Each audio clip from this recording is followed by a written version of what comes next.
পর্যটন নগরী কুয়াকাটা পৌরসভার প্রবেশ মুখেই এখন গড়ে উঠেছে ময়লার ভাগাড়। খোলা জায়গায় প্রতিদিন ফেলা হচ্ছে ৮০ থেকে ৯০ টন আবর্জনা। শহরে প্রবেশের সময়ই পর্যটকদের মুখোমুখি হতে হচ্ছে তীব্র দুর্গন্ধের।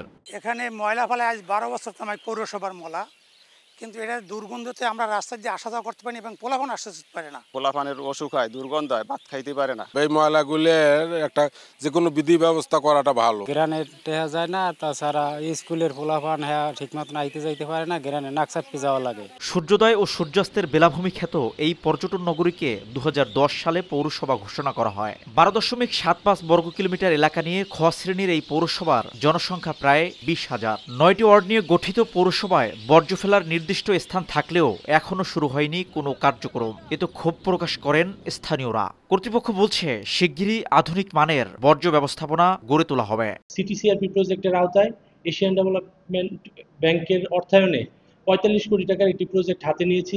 ৩.৫ একর জমি অধিগ্রহণ করা হবে। এটি বাস্তবায়ন হলে এলাকাতে প্রচুর কর্মসংস্থান সৃষ্টি হবে। দীর্ঘদিনের এই ভোগান্তি ও পরিবেশ দূষণ থেকে মুক্তি পেতে এখনই দরকার পরিকল্পিত পদক্ষেপ।